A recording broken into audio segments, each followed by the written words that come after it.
Welcome to Harmonixx Tuning. In today's episode, we are going to be working on this 2022 BMW M340i pre-LCA that has come all the way from Hyderabad. BMW India has managed to sell over 1,000 of these cars locally in India, and the B58 engine and the ZF8 gearbox that comes on these cars has basically become one of the most sought after drivetrains to mod on the planet. A lot of our viewers have been asking for a step-by-step process on how to go about modding their B58s, keeping the stock turbo in mind, and that is what we are going to showcase in this particular video.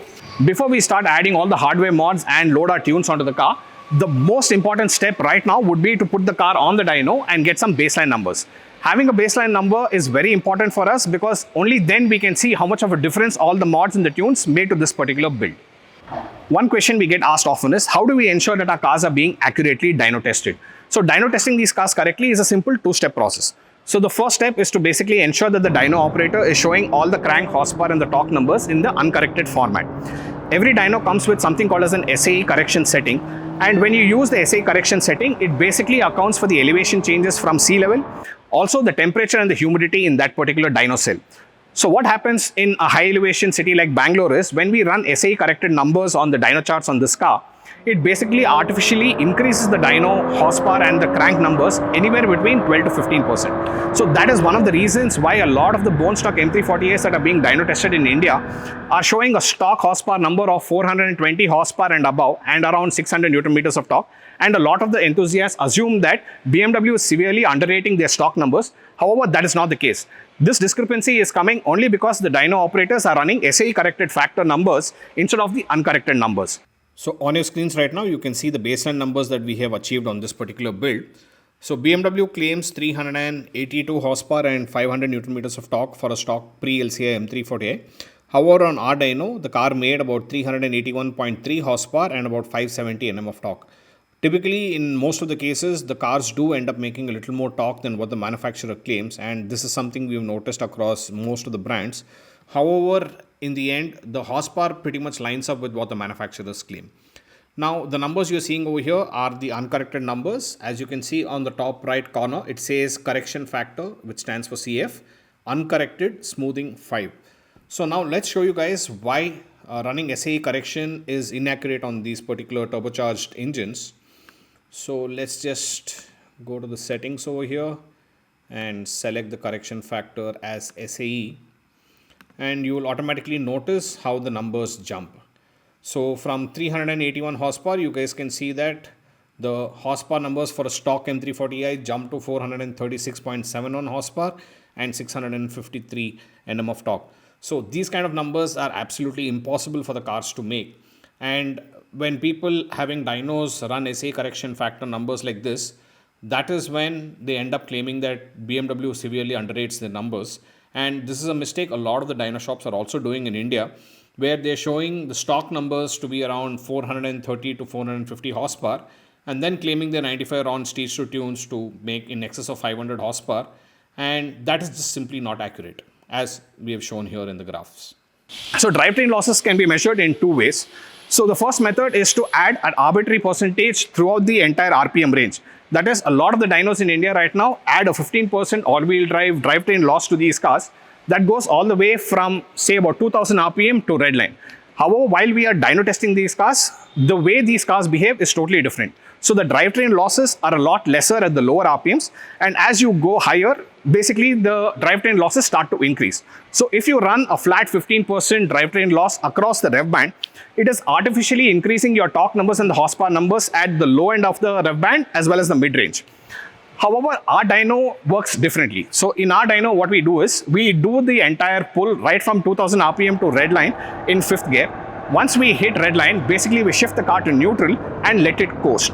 So this way of measuring the drivetrain losses is called as the coast down method. So in the coast down method, what happens is, the weight of the roller is already a known entity from our dyno manufacturers. So the rate of deceleration, that is how long the car takes to decelerate from redline to about 40 kmph, is accurately measured, and that basically shows up as drivetrain losses. So coast down method of measuring the drivetrain losses is the accurate way of measuring the drivetrain losses on these cars, and that is what we will be doing. So in all these years that we've been testing these M340is in rear wheel drive mode, we have noticed that the drivetrain losses are anywhere between 3 to 5% depending on whether you're running 18 inches, 19 inches or 20-inch tires. However, a lot of the other dynos are showing a drivetrain loss of 15%. That again is faking the numbers to be a lot more than they actually are. So the next step is to basically put the car into dyno mode, and dyno mode basically ensures that there is no intervention from the traction control system kicking in order to reduce the power or the torque while we are doing a pull.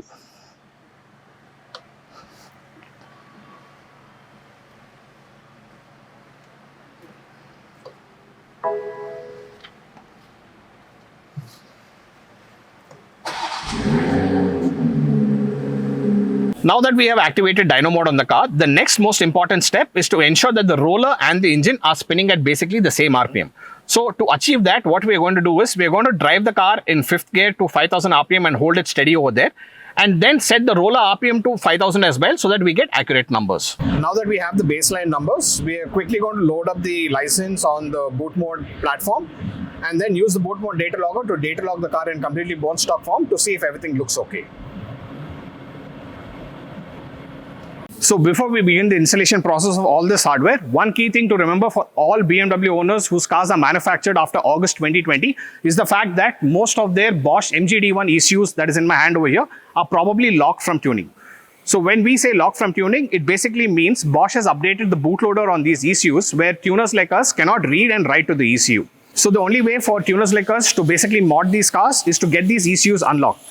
Currently, there is only one company in the world that is based in Finland called Femto who can unlock these ECUs.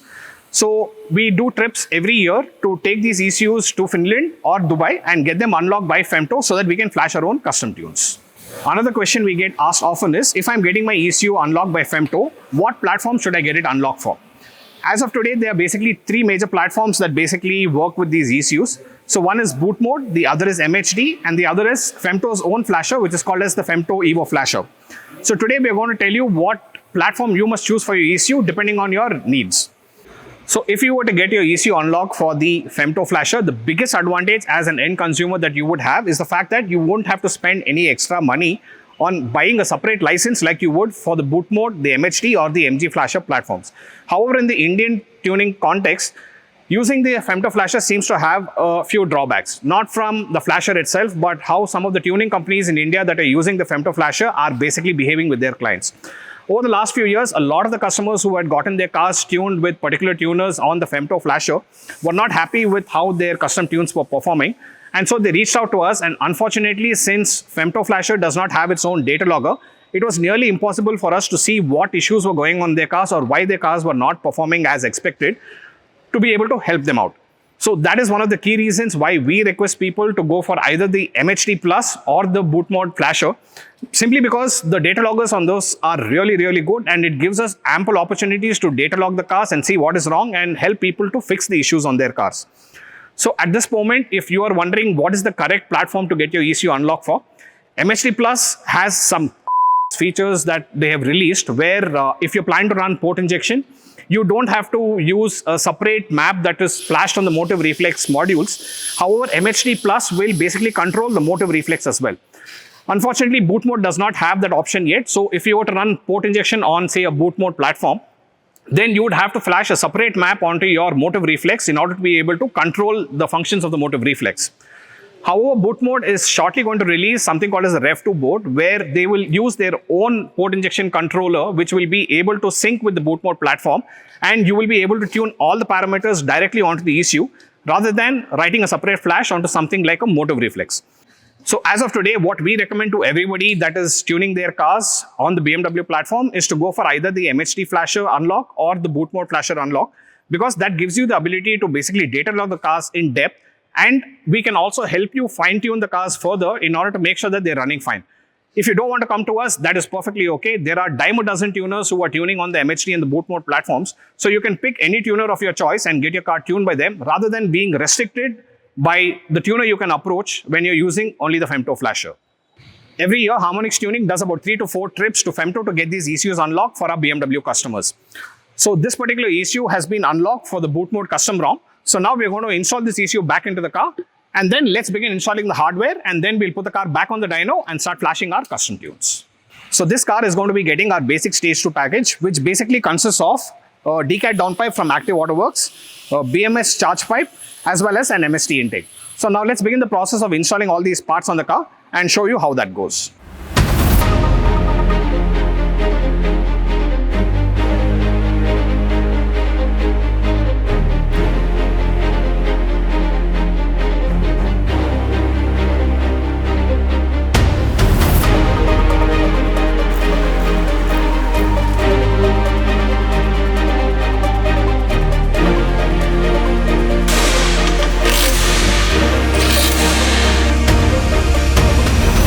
So that is it for today. We've finished fitting all the parts.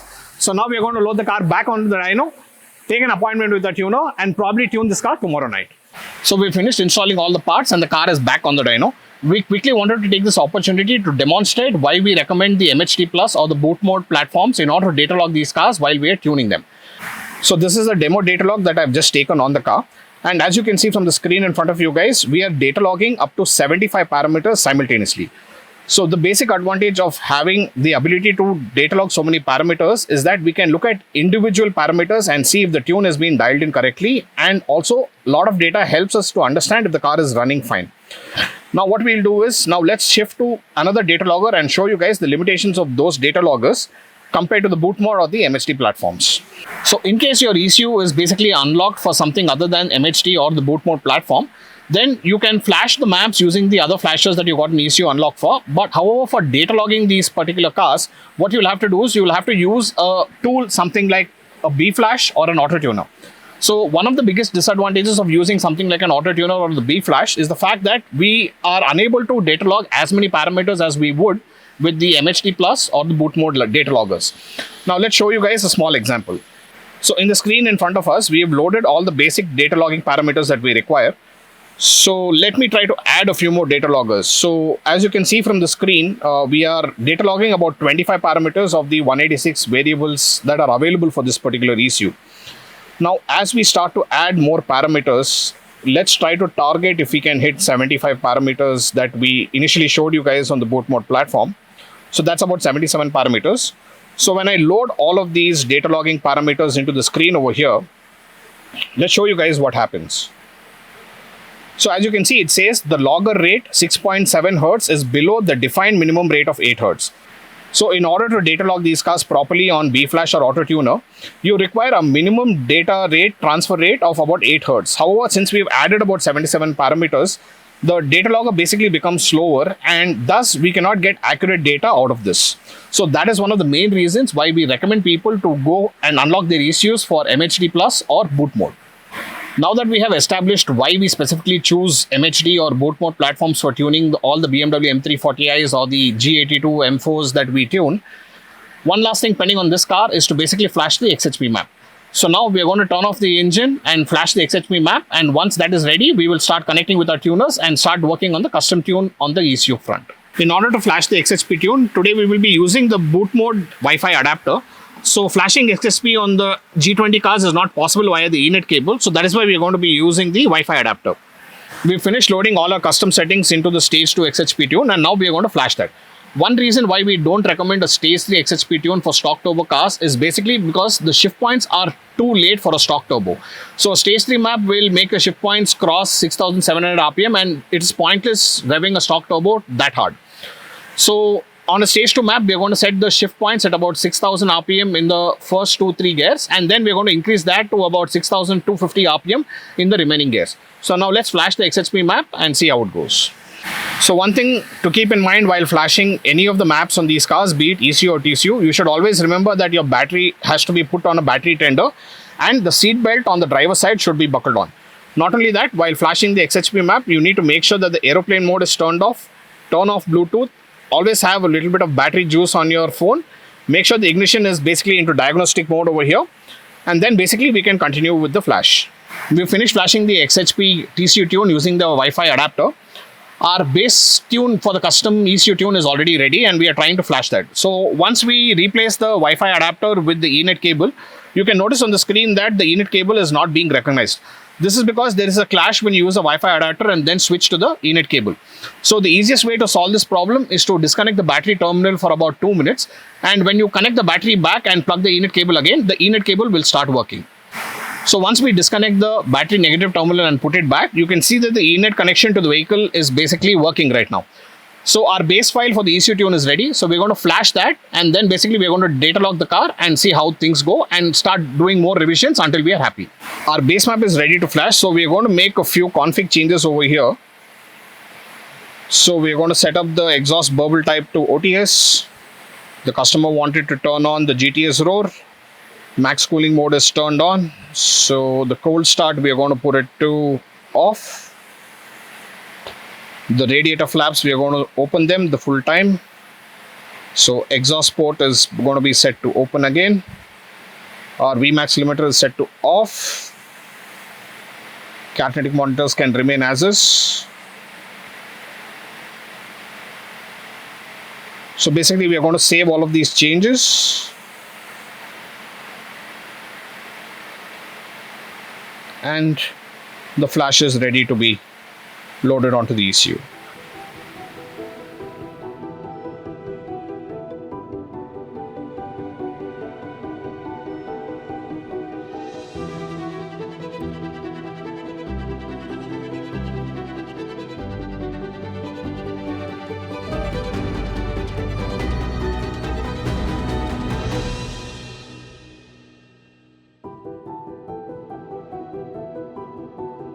So one of the amazing things that we notice with the boot mode or the MHD flashes is how quickly the ECU tunes are flashed onto the ECU. So we've hardly waited for about 8 seconds and the ECU tune is flashed. So now let's start the car and start data logging it.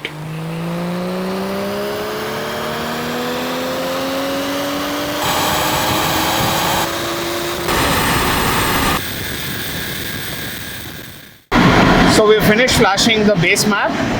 You can see that the coolant temperatures and the engine oil temperatures are up to mark. So now we're going to do a data log in 5th gear. So basically we're going to start off at about 1800 RPM. So here I'm going to data log the car as well as turn on the dyno.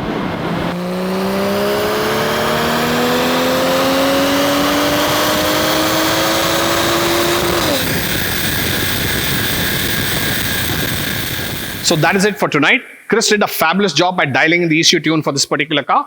He took about 2 revisions to get to where we wanted to. So this car finally made a peak number of 429 horsepower and 761 Newton meters of torque, which makes this the highest stage to 95 round powered M340i that we've had on our dyno. So at the end of the video, we will also compare the stock runs versus the stage 2 runs, and we will also throw in what the car made in terms of power and torque with all the hardware installed in the car, but with the stock tunes as is. This is a comparison of a bone stock car versus all the hardware installed on the car. However, the ECU and the TCU tunes still remaining stock.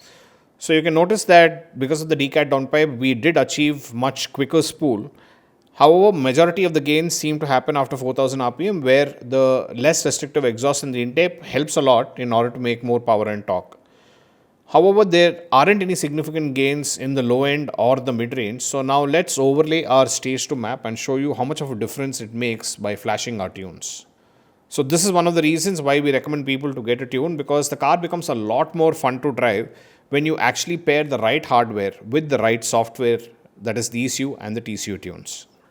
The graph you guys are seeing right now is the comparison between the bone stock car represented by the black curves versus the stage 2 95 RON we have finalized, that is represented by the red graphs. First look at the graphs, and the immediate question a huge majority of you will have is, why is the stage 2 graph falling back down closer to the stock graph as you go towards the red line? That is simply because of 2 reasons. At higher elevations like Bangalore, the thinner air ensures the turbos cannot perform at their peak efficiency closer to the red line. That is why they lose steam. 2. Construction of a wide chunk of stock turbos are done in such a way that they focus on low end and mid range, which is where these cars will be driven 80% of the time. So although we only gained 48 horsepower peak, let's look at what is more important. That is the area under the curve, where the cars spend majority of the time. As soon as we hit a peak boost on the stock turbo at around 2700 to 2800 RPM, we make amazing gains of up to 56 horsepower almost instantly. By the time the engine reaches 3500 RPM, we have gained a whopping 96 horsepower over stock and 195 Newton meters over stock. At around 5000 RPM, the stock turbo starts to run out of steam, and that is why you see the graphs slowly starting to drop.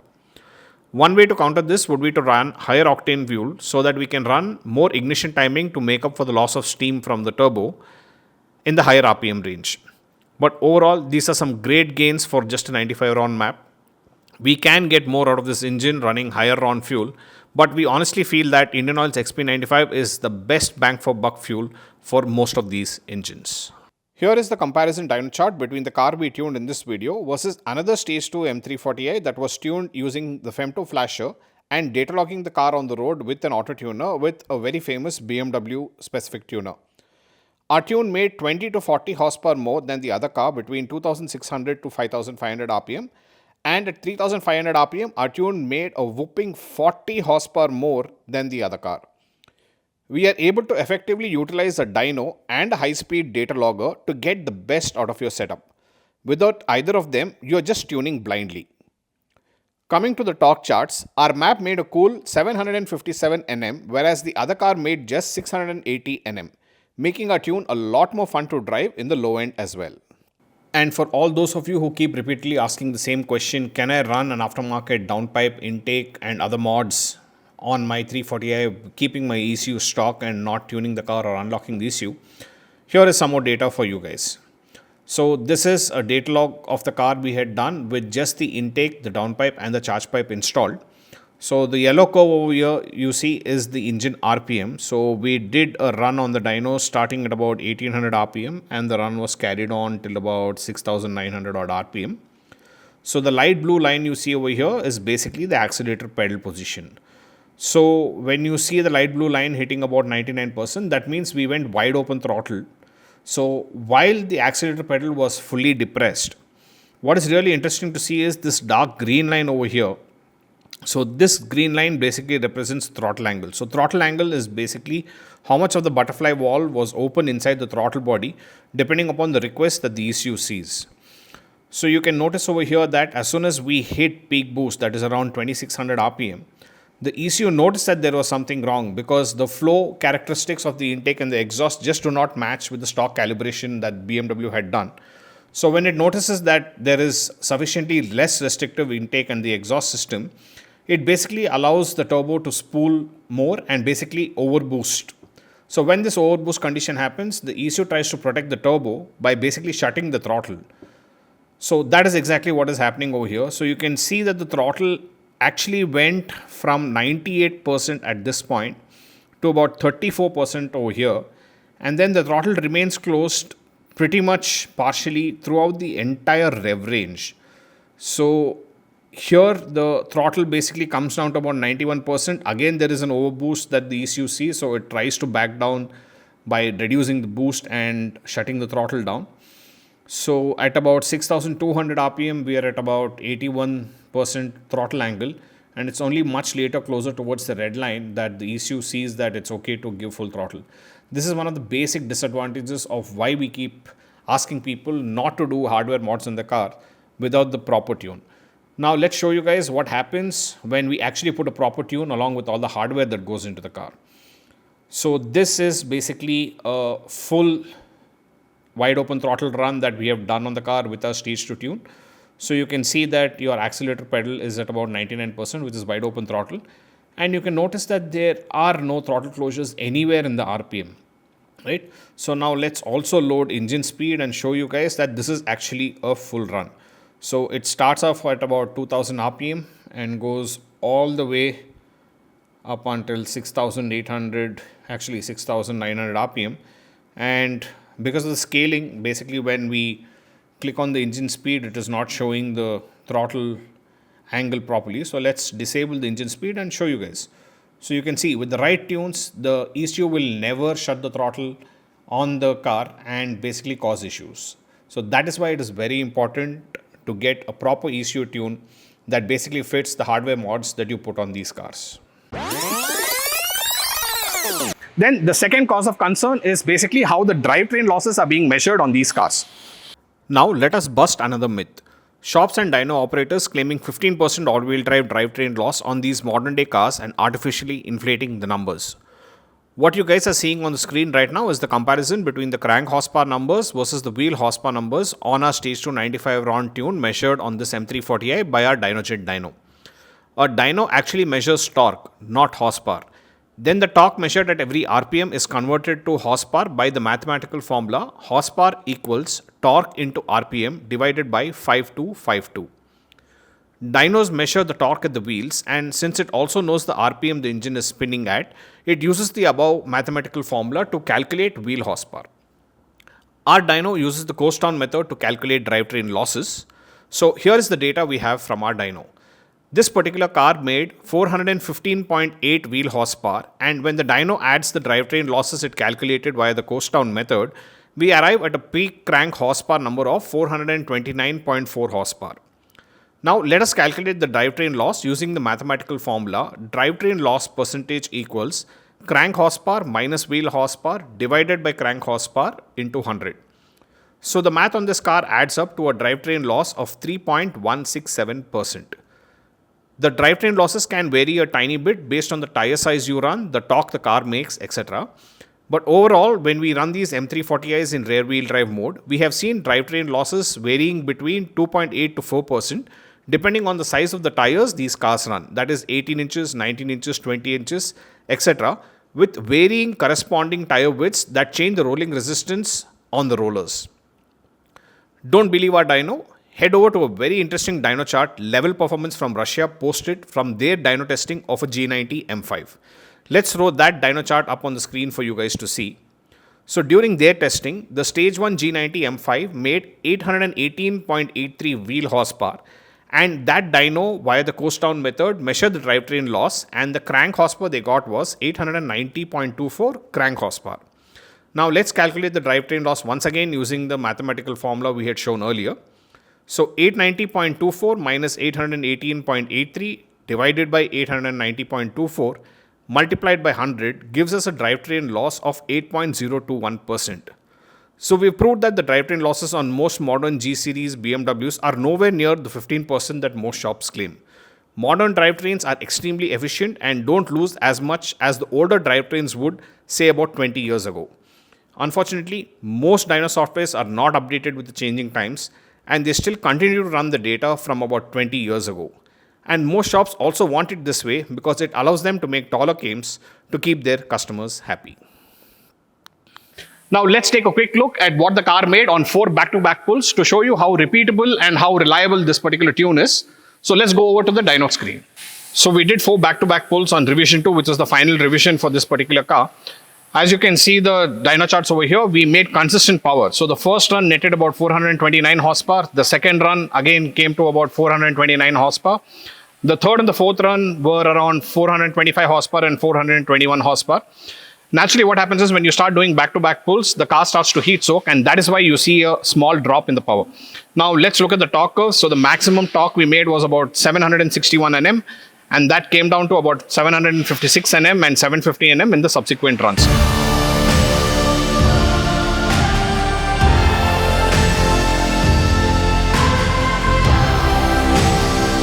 Another very important question we get asked often is what happens to the BMW factory warranty when we start installing aftermarket parts and start tuning the car. Unfortunately, the drivetrain warranty on your car is void when you tune the car. And whenever the car goes to the BMW service and they connect the scanning tool, it automatically pops up a pop-up window that shows engine tuning detected. So we'll put up a screenshot of what that looks like somewhere on the screen below. These engines and gearboxes are so reliable that we have not seen any cause of concerns, unlike the VRS where they had thermostat issues and the water pump issues. These B58 engines seem very, very reliable. So in most likelihood, during the entire ownership of the car, you might not have to ever claim warranty. So that's one good thing when you're looking at tuning these cars. So this car is currently running our basic stage 2 package, which comprises of a downpipe and an intake. A charge pipe is an additional mod you can add to these cars for the basic package. However, if you want to go completely all out on a stage 2 stock turbo build, then you can add a lot of cooling mods. So some of the most important cooling mods that we recommend for this car are the intake manifolds. So CSF and Dyno 88 make some really good intake manifolds for these cars, which help keep the IATs under control. And that is something we eventually ask the owners to upgrade to in the end. So Other cooling mods that are included in the package are also a transmission cooler as well as an auxiliary cooler. So this car is running just a downpipe, and the biggest advantage of that is when you're driving in comfort mode, the car sounds almost as silent as a stock car at low revs. So once you switch to sports mode and basically go wide open throttle, post 3500 RPM, the car gets really loud.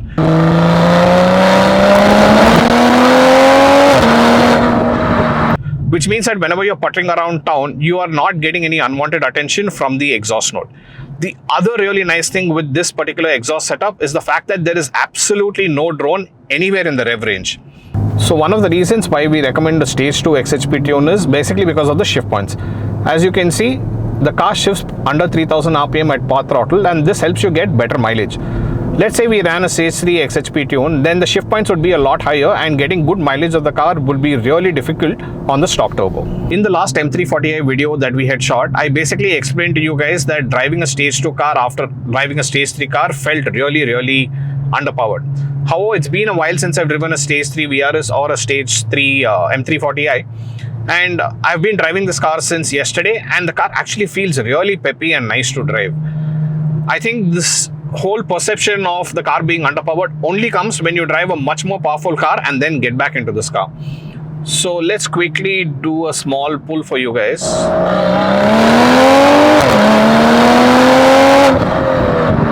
A lot of people keep asking us what happens to the mileage in the car once it's tuned.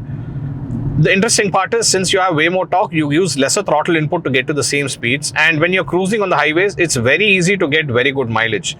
So we've been driving the car for a while now, and as you can see from the screen recording over here, the car is easily returning about 12 to 13 kmpl on the highways.